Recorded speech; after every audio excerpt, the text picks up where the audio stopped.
Hey, I found a new way to code. It's amazing. I've been so productive over the last 3 days. It's just unreal. Um, you're probably thinking, like, Charles finally found another programming language other than C.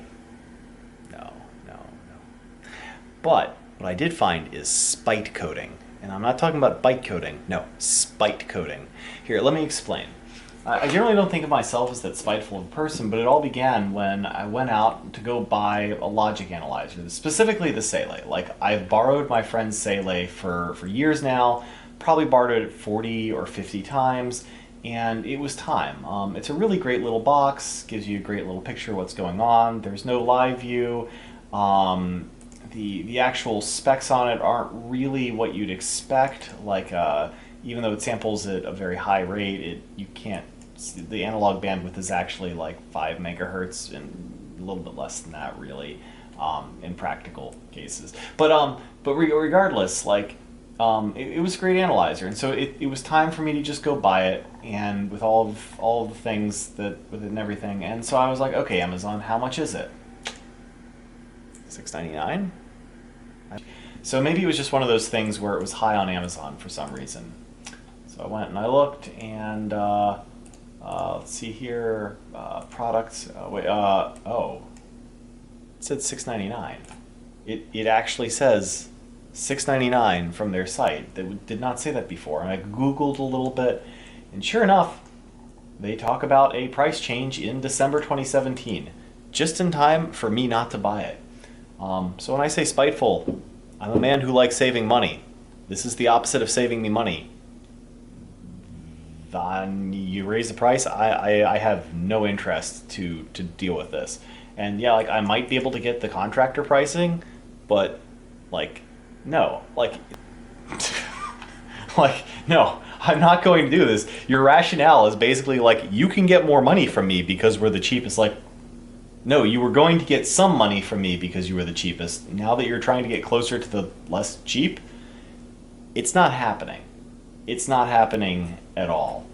And I thought about it for a bit. And actually, it was only a few days ago on Hackaday I was reading about this little Cypress module.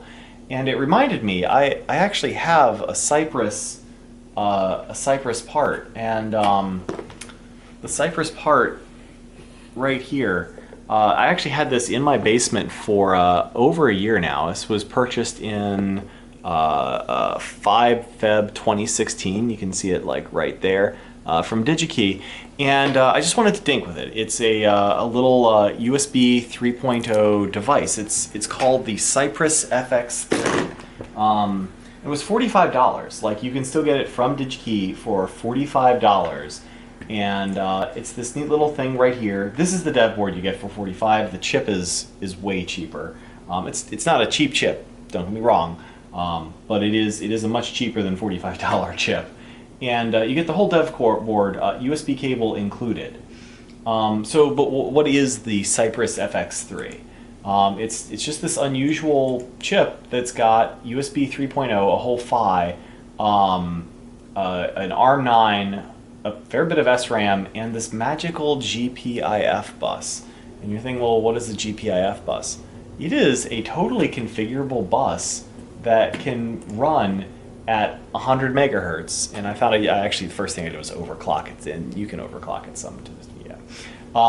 But it's this fully configurable thing, and you use this software, this GPIF designer, to go kind of set up state machines. So you can actually do really complicated things where, like, if this happens, switch into this state, start reading this data out, and you can then take the data and put it out over DMA to the bus.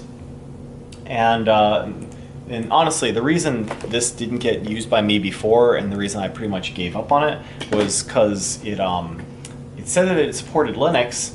And then when I actually started to dig into it, I found out it didn't, because this tool, the tool that you need, isn't supported in Linux by them. So I'm like, why even bother porting it? And I found that people were asking for it in Linux too. So it's not like I'm the only one, but whatever. I have Windows now, so I don't really care as much, though it is really annoying to have to boot into Windows for something that feels like it should be in Linux. Anyway, all that aside, I had a lot of spite I had a box and I had a rough idea, and I'm like, okay, I'm spiteful. I'm willing to spend like months of my life on this now. I'm going to be on a rampage. Like, how long will it take me to go develop this thing which can read? Like, all I really want to do right now for the first part of this is I want to go read the data off of these bits here, preferably 8 bits or maybe 16, I don't know, these pins, and dump it into the computer. And originally I started with their little example thing.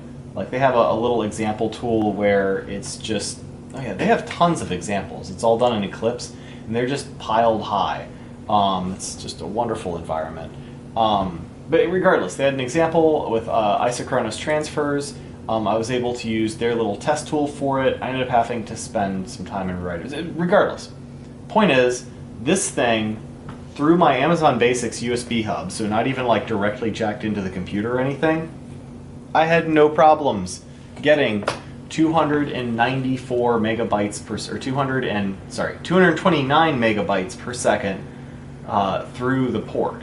And that's actually reading, and you see the FF right there.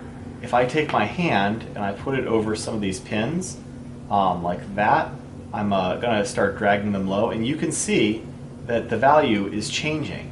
So it's actually taking the data off of the GPIF bus at the ridiculous like 100 megahertz rate. It's actually slightly more than 100 because I am overclocking it right now. And all 16 bits, and piping them through to my computer, to my C application, that's just reading it out on the other end. Now, so like, how long did all this take? So I'm recording this video now, it's the 29th. I started actually, or when I first started this, I started writing a complete log of everything that I did. I'm like, how long is this going to take? Like, how much effort do people really put into making logic analyzers? And I just logged it, and it was about 20, maybe 24 hours of work. And that did actually involve me completely rewriting the Cypress AI for this CY API for how they do it, and specifically rewriting it to be geared around really fast isochronous transfers. So I spent a while rewriting that. It also means I can go write it so it's all in C now, the easier language for me to deal with, because you don't need Visual Studio. You can just use TinyCC, and it also means that it'll be compatible with live USB very easily. And I can read this data off, and everything just works. So all in all, this is, I'm hoping somebody from SIGROC is looking right now, because if they are, I'd really like to talk a little bit, and maybe you can go buy one of these, and we'll just be able to, I can just go use your software with this thing, and it's really easy.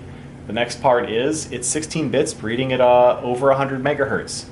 Let's go slap an ADC to this sucker. Let's go slap 2, turn it into an SDR or something. That'll be fun. Why not? And like 100 megahertz sampling, dual channel, we could get some I and Q in there, or maybe I'll just have like 4 ADCs. I'll be able to have something that's better than the Sele for my applications, which I usually only need about 4 channels to analyze. Analog is great. I don't know, I think it would be just grand. The source code for both the C side, Charles Streamer here, and the source code for that goes on to the board, all that's located in my GitHub right here. The board is under a test project, which I'm gonna like clean this up a little bit before I go give it out to everybody. But whatever. All this stuff works. It's fun. It's crazy. Go forth. Go buy some of these kits. I hope to see this number 273 start shrinking, because this thing is pretty neat. Really isn't that hard to use, and well, yeah, just go for it. I recorded the first cut of this video at about 4 a.m. last night, and at the time I thought there was there was some problems, and I didn't know if they were going to be showstoppers that I knew about. There still might be showstoppers,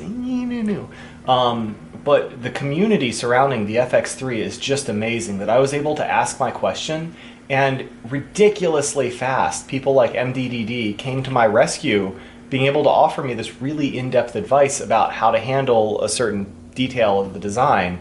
And being able to take that and then in a few hours take what he had and be able to go from there to this is just awesome. So now I'm actually getting it with no dropped packets, it seems. So that's, I don't know, maybe there's still problems, but it looks really promising. The other thing is I did want to thank the patrons,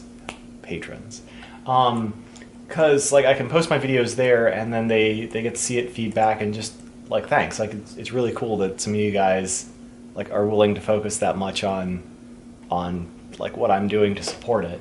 And the last part is that I did want to mention the reason like this video is significant to me isn't because I did this cool thing, but it's because this thing I thought was going to take months of time and effort took days, took like less than a week of effort.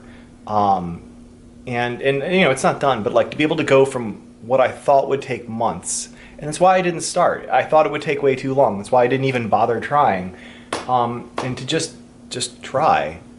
And it was just really cool to see that like all I had to do was just try. And all this great stuff happened. So I'd really encourage you guys, don't let the things that seem scary or seem all like, oh, I'm gonna have to learn all this stuff, like don't let that stop you from just trying. So thanks guys.